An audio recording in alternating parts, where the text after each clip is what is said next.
Ako ang magkakaanak talaga ako sa totoo lang ha. Siguro 6 minutes ko lang makikipag-bonding dun sa anak ko. Pagtapos ng 6 minutes, bababa ako na.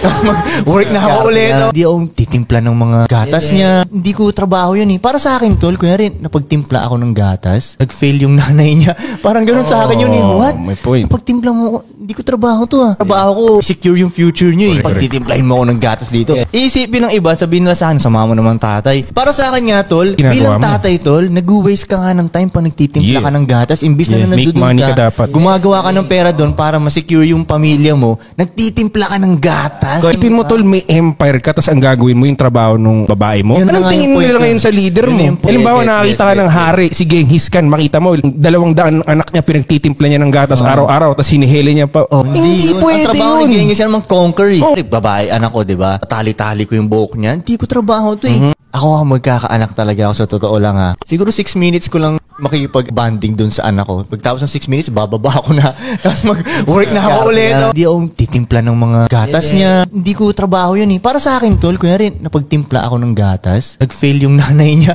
Parang ganun sa akin yun eh. What? May point. Napagtimpla mo, hindi ko trabaho to ah. Trabaho ko, secure yung future niyo eh. Pagtitimplahin mo ako ng gatas dito. Iisipin ng iba, sabihin nila sa akin, sama mo naman tatay. Para sa akin nga tol, bilang tatay tol, nag-waste ka nga ng time pa nagtitimpla ka ng gatas. Imbis na nandudun ka, gumagawa ka ng pera doon para ma-secure yung pamilya mo, nagtitimpla ka ng gatas. Isipin mo tol, may empire ka, tas ang gagawin mo yung trabaho ng babae mo. Anong tingin mo nila ngayon sa leader mo? Halimbawa nakakita ka ng hari, si Genghis Khan, makita mo, 200 anak niya pinagtitimpla niya ng gatas araw-araw, tas hinihili niya pa. Hindi pwede yun. Ang trabaho ni Genghis Khan naman conquer eh. Babae, anak ko, diba? Tali-tali ko yung buhok niya. Hindi ko trabaho to eh. Ako ang magkakaanak talaga ako sa totoo lang ha. Siguro 6 minutes ko lang makikipag-bonding dun sa anak ko. Pagtapos ng 6 minutes, bababa ako na. Tapos mag-work na ako ulit. Hindi ako titimpla ng mga gatas niya. Hindi ko trabaho yun eh. Para sa akin tol, kunyari napagtimpla ako ng gatas, nag-fail yung nanay niya. Parang ganun sa akin yun eh. What? May point. Napagtimpla mo, hindi ko trabaho to ah. Trabaho ko, secure yung future niyo eh. Pagtitimplahin mo ako ng gatas dito. Iisipin ng iba, sabihin nila sa akin, sama mo naman tatay. Para sa akin nga tol, bilang tatay tol, nag-waste ka nga ng time pa nagtitimpla ka ng gatas. Imbis na nandudun ka, gumagawa ka ng pera doon para ma-secure yung pamilya mo, nagtitimpla ka ng gatas. Isipin mo tol, may empire ka, tas ang gagawin mo yung trabaho ng babae mo. Anong tingin mo nila ngayon sa leader mo? Halimbawa nakakita ka ng hari, si Genghis Khan, makita mo, 200 anak niya pinagtitimpla niya ng gatas araw-araw, tas hinihili niya pa. Hindi pwede yun. Ang trabaho ni Genghis Khan naman conquer eh.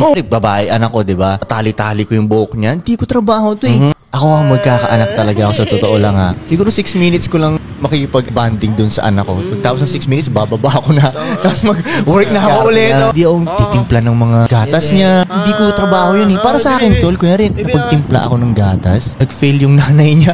Parang ganun sa akin yun eh. What? May point. Napagtimpla mo, hindi ko trabaho to ah.